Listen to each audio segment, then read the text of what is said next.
رسول الله مبارک عام انسانانو باندې خپه کېدو، په صحابو خو ډېر زیات خپه کېدو. یو صحابي د جلیبیب رضی الله تعالی عنہ د رسول الله مبارک سره یو څو ملاقاتونه شوي.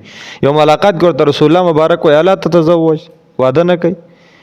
دی فرمای فمن یزوجنی یا رسول الله، مال به څوک ښځه راکړي، ما سره به څوک واده وکړي؟ بیا رسول الله مبارک سره میلاو شو، رسول الله مبارک ورته الا تتزوج یا جلیبیب، واده نه کوي؟ فمن یزوجنی یا رسول الله، ما سره به څوک واده وکړي؟ ځکه دی د رنګ لیک داسې تورو. نو دوی چې زه بد شکله ما به څوک خوښ کړي؟ بیا پیغمبر علیه الصلاۃ والسلام په درېیمه موقع ورته وایي الا تتزوج فمن یزوجنی یا رسول الله، ما سره به څوک واده وکړي؟ پیغمبر علیه الصلاۃ والسلام ورته وی زه درته یو دروازه ښیم، دا دروازه به ووایي. صاحب د کور چې کله راووته نو هغه له به زما واسطه ورکړي چې د الله پیغمبر راستولی یم. رسول الله مبارک وایي چې د خپله لور وله ورکړه. دی چې کله لاړ دروازې وولې یو کاکا راووت، هغه ته یې دا واقعه وکړله، وایي زه ستا د لور رشتې له راغلی، وایي تاله به زه د لور رشته درکړمه، وایي زه رسول الله مبارک راستولی یم، وایي د الله پیغمبر رسول الله مبارک وایي زه تاله رشته نشم درکولی. دغه ماشوم یې دننه اواز وکړو د کور نه چې بابا لږ د راتلونکي واسطې ته خو وګوره چې څونه غټه واسطه یې راوړي، دا خو د الله پیغمبر د طرف نه راغلی، زما دا رشته قبوله ده. دا پلار ورته ووایي بچی ته پرې راځي، دا خو ډېر بد شکله دی چې هر څنګه دی زه پرې راضي یم. حضرت جلیبیب رضی الله تعالی عنہ دا رشته ورکړله. چې واده یې وشو، د واده اولنۍ شپه وه، د جهاد اعلان وشو، دی د صحابو سره تلی د میدان ته. صحابو ته خو پته نه وه جلیبیب هم راغلی، د الله پیغمبر په ده نظر دی چې جلیبیب نن میدان غزا ته هم راغلی دی، بېګا یې واده هم شوی دی، اوله شپه ده.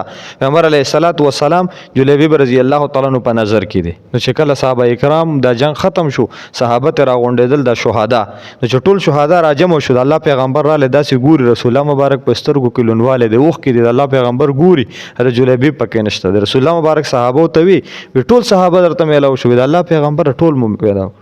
پیغمبر صلوات و سلام ابحثو، لاړ شئ نور وګورئ څوک به پاتې وي.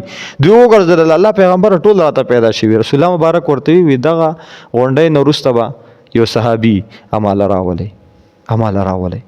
پیغمبر صلوات و سلام صحابه لاړل، د جلیبیب رضی الله تعالی عنہ هلته په وینه کې لت پت پروت دی، زخمی دی، راویسته رسول الله مبارک له چې څنګه راویسته د الله پیغمبر دره د سر اوچت که په غېږه کې کېښود، څونه بختور دی.